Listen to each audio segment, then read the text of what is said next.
Eaglesnest Robotics. You have awesome stuff to show, right? Like the Meggy Jr RGB. Yes. Whoa. Yeah, we're just gonna let them talk today. Awesome. Yeah, we were lucky to work with Chris on the normally the Meggy Jr RGB comes with like a clear type of I forgot what this thing's called, outer shield and the back shield. So Chris was able to. We sent the design, actually the a file that came from the Meggy Jr instructions, and he kind of cut this out for us. And we have two of them. My son's kind of like the different colors. They come with a clear one, but one of them likes the blue, and the other one kind of likes Green Lantern, so he wanted green. So, but we've had, I can tell you that the project was kind of tough because if you can see, this is our first time doing some soldering. So our board was a little, we had some trials and error. We worked with Eagle Mad Science. And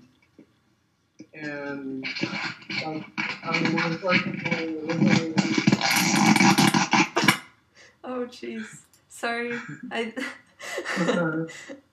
When we originally soldered the boards, my son, Micah here, he can talk to you about his experience in soldering, but yeah, he ran into some problems with the soldering, and we soldered a few things together. And but we'll say that the boards, the front turned out pretty cool, Chris. I mean, see right there, if you can see it. And so, if you can see that, like, it's a game, holy and cow. you can like these LEDs right here. We have a couple of rows of LEDs that aren't working right now. We got to go back and check the soldering point. Well, what's cool about this little thing is you can, once you solder it up, they can program it within the Arduino environment, and so hopefully we can get our speaker working again. It was working when we first had it going. I think something happened with the soldering joints or something. We'll see. Maybe I soldered messed up one of the resistors or something. Wow. But it's a pretty cool little project. I was gonna say, Chris, I can tell you when we put it together, it was a little tight on the speaker. So I hope you don't feel insulted, but we did have to Dremel the little hole out a little bit bigger. But it was, man, you did a good job on these. They're awesome. I wish I could take credit. I wish I could take credit. I took your file and hit go. Yeah. Well, I kind of like the whole different color option thing. It was kind of cool. We'll say that, as a trip, 90% fit. I think the most important thing that we learned from this project is, man, we got to get some soldering boards and just practice. I know I see Chris soldering all the time. He's throwing things together, whipping it together. I wish I had your experience in soldering, and I see Aaron doing it all the time. There's got to be some trials or some tips to the trade, but it was pretty good. Hopefully we can get these things perfectly working by Christmas. Wow. That is such a fantastic off-season project. And the blue looks so reminiscent of Game Boys. It's perfect. Oh, wow. The sounds are pretty cool, too. Yeah, Evil Man Stein, they make some pretty cool little things. Pretty cool beginner projects. I would say that I don't think it's like a good project for a first-person soldering, like a first speed soldering. There's other things you could probably do that are simpler. Yeah. But you gotta learn some way. Practice. Yeah, Practice absolutely. makes perfect. Yeah, that's... Another thing. Here's Sorry. another thing. Look at Albert. You probably know about this. That's... Oh, does he have his own? Oh, this is the motion scanner kit for you. Yeah. Right. Those are cool too. We were gonna buy some of those and stock them put them in our stockings for stocking stuffers this year, but didn't get to it. Another thing is, I was going to say is, I know Aaron, you probably, when you're soldering a board, and you too, Chris, I know, and everybody, you run into these little things that you got to do to make sure your board's working. So you got to know how to use multimedia properly, and so there's some checking continuity and stuff like that. Some things to learn out there, I can tell you, for us. Yeah, for sure. And I find that's probably one of the best ways to learn. Like, even though the Meggy Jr RGB is probably, you know, like more on the tricky end of the beginner scale, it's one of those things where like you can see yourself being able to play with it, and therefore that makes you want to make it even more. Because you know that by the end of your making of it, you're probably going to be addicted to it, and then you'll want to make more games for it, and then you'll want to modify it to use different colors of plastic like you did. So it's one of those cool things where like you can see from starting at the beginning to where you could be in maybe a few weeks' time. It's really cool. So I'm interested in knowing, how did your son enjoy the soldering? It was hard. Yeah. Yeah, there was a certain point. I think there was a certain point where I felt the pressure of, you know, like, I got to get this done by Christmas for them. I want to impress them. You know, it costs money. You know. So I kind of took over a little bit there, but you know, we'll have other different projects. You know, I mean, we're gonna try to do the our own paper Duenos next, and nice. So we'll see how that goes. Yeah, my whole problem when I was learning how to solder was just keeping the hand steady. It's like you never know how much your hand shakes when you actually start and like are dealing with some fine stuff. Yeah, the first day I started soldering, my hand was shaking. I think I drank something like some high caffeine product or something. I felt like an old man. My kids were telling me like, "What's the deal? You're shaking." But anyway, it was good times. So, what do you think you're gonna make with the Meggy Jr RGB when it's all working and everything? I don't know. Probably a maze game. Cool. Mazes are great to be able to relate back to robotics, so that would be an awesome start.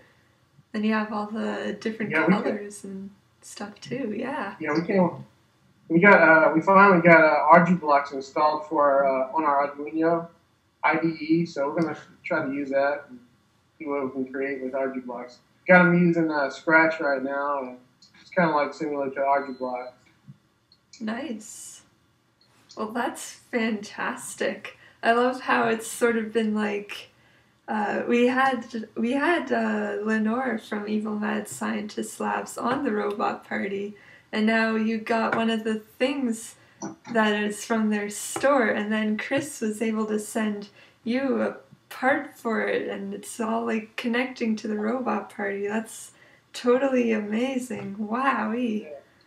Awesome. Yeah, that's what it's about, networking. I must say that Chris was really, it was great to work with him, and you know, and then Evil Mad Science, they're pretty good. I mean, as far they want you to complete your project, so it seemed like they were really helpful. And I called them up, and then I blogged on their forum, and they were really helpful. But yeah, Chris, it's not over. I'll be harassing you because I think we're gonna try to do that tiny bot here pretty soon. Awesome. All right. Thanks for showing your stuff again, and we're really excited to see how this will progress. All the off-season projects are always really fun to observe. Right. And good job to your son for learning how to solder and making part of it. That's very good work. You're gonna go on to be able to make more amazing robots and stuff, so keep at it. Alright, cool. Let's move on to Chris the Carpenter and see if he disconnects as we say his name. Chris the Carpenter. You know, it's funny. It took the 4-year-old netbook to make this work. Wow. The new fancy laptop won't do it, but the 4-year-old netbook, yeah, that'll do it. So much. Okay, so I got Plexi today, which is awesome. I got dark purple, like a royal blue, and a fluorescent red. And so that's awesome. The tiny tank and the medium tank are going to come out in colors now. And I've got them as complete kits now with the motors and my new nano board and like the whole shebang, which is awesome. But the cool thing is this little guy. And of course, the netbook is in a little hole here. Let's see if I can do this. No, it's not here. This is a Pickaxe 08M board. There's the 08M. It's got servo connectors. There's the headphone jack. Oh, I wish this wasn't. Maybe there. Proper screw terminals for power, and a big fat cap because it's probably going to be used for servos. And basically, I don't know. I love the 08Ms, and I wanted a board just to play with them that didn't suck like the Pickaxe boards do. So I made my own. And then this sort of happened. This is my hexapod. I've never done a hexapod before, which is kind of cool. They're fun. But he looks pretty good. He works pretty well. I did these cool little linkages at the top. These are model airplane linkages, ball joints. And he goes. Oh, wow. That's fantastic. Turn too. And I don't know. So far, I've been pretty happy. I got to kind of beef up some spots and clean up some spots. But all in all, I kind of like it. They're fun. Like I said, I've never done a hexapod before. But the code is really simple and straightforward. And yeah, and they're really cool. So I think I'm going to kit this one as well. Wow. And then I think there's one. Oh, yeah. This might interest everybody, actually. On the front of this and on some other stuff I'm doing, I'm using these, the El Chivo SR-F05 ripoffs. This is the $4 sensor from eBay. Sometimes the $8 sensor, but I found it for $3.85. It's the one that looks just like a Ping or an SR-F05. For $4, you're doing just fine. It is a surprisingly good sensor for $4. It's right up there. It's better than a Sharp. It's more steady than a Sharp. The range is better than a Sharp. As a point of reference. But the only thing I've discovered is it really, really, really needs 5 volts. Like not 4.6 or 4.8. It needs 5 volts, or maybe a little bit more, or you just don't get any data at all. But if you get clean power to it, I recommend it for $4 for crying out loud. $4 free shipping. I say yes on the cheap eBay sensors. Wow. And I think that's it. Can you show the mechanisms more of your hexapod robot? Because I've never seen a hexapod that looked like that before. It's when I started designing this, I just went to I just did a Google Images for hexapod, and I looked at about a dozen of them, and I just sort of averaged them all. Yeah. And this is what I got. Yeah. But there's a servo in the back on each side, right and left, and that takes care of these 2 legs on each side going forward and back. Then those legs are in turn tied together with this guy to the front legs. So the back legs and the front legs move together by means of 1 servo each side.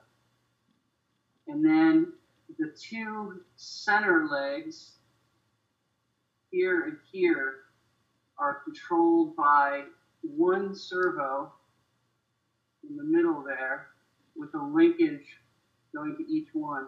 So as this servo rotates back and forth, when it moves back and forth, it alternately puts one side of the center legs down. And so basically what you've got is it lifts one side, the other side goes back, and the lifted side goes forward, and then it sets down the other way, and the opposite happens. And that's how it's taking its step. So it's basically sort of pivoting as it takes a step on that center leg, each step it takes. And like I said, it's really, I was amazed. It's just basically two for loops to swoop the two steps of each side. But that's basically it. Wow. This is so refreshing to see a robot that doesn't overload on servos because they want more legs on the robot. Great. I really don't great. think I didn't look at those, but it gets out of control pretty quick. I think. Yes. When you've got 18 servos for 2 legs, or whatever. Wow. Oh, it's so cool because it also looks more like a gecko, I guess, if geckos have 6 legs. I don't think they have 6 legs. It looks like a gecko would look like if it had 6 legs. I don't know, maybe chameleons? You know what I name it? It's the 6-legged gecko. I don't know, with the wide, it's kind of wide and it's kind of low. I think it sort of looks like one of those cartoon bulldogs from Tom and Jerry. The Yes. ones that they're always like this, and they have their hands tilted in, like on Tom and Jerry. I think that's what it looks like. Wow. But bottom line, it was just for fun, and it turned out good, and that's cool when that happens. It doesn't happen all the time. So. Are these available as a kit right now? No. Aww. The bottom line with everything Rocket Brand Studios is it's been like a surge over the last couple of weeks, and I have got 3 more days of crossing T's and dotting I's and waiting for the last 2 things to come in. And then I'm going to have this giant post, and I've got 6 new things coming out, and everything I used to have comes in colors now, and all kinds of cool stuff. And it's basically just all going to happen right about Christmas Eve when nobody's on the internet and no one will see my posts and no one will care. So the timing will be just right. Well, I'm sure 2012 will be an excellent year then. It will definitely be off to a rocketing start. I'm hoping to grab the kids that just got Christmas money. Oh, yeah. Oh, see, everyone's always worried about Black Friday. Whereas I'm going for Aunt Bertha's Christmas money. That $10 check, that $10 that she put in that card and sent you. Yes. You send it right to me. Yes. Oh, that's fantastic. So instead of having the Christmas cards sent to you, or sent to yourself, just send them straight to you. You don't even have to cash the check. Just write it to the order of Rocket Brand Studios and just forward it. It'll be fine. Wow, that's that's great. Oh wow. Oh, I want one of those robots. I am going to save up my allowance for one of those robots. Even though I have other things too. I'll swing you a deal. Actually, maybe I'll trade you code for robots. Oh yeah, for sure. Woot woot. Cool. All right. And what's the URL of your website so that people can look at them? I'll put it in a comment, but it is Perfect. rocketbrandstudios.com. Awesome. And there's no www on that, just Rocket Brand Studios. Great. Like blasting off into robot awesomeness. Perfect. Thanks for sharing all of your robots.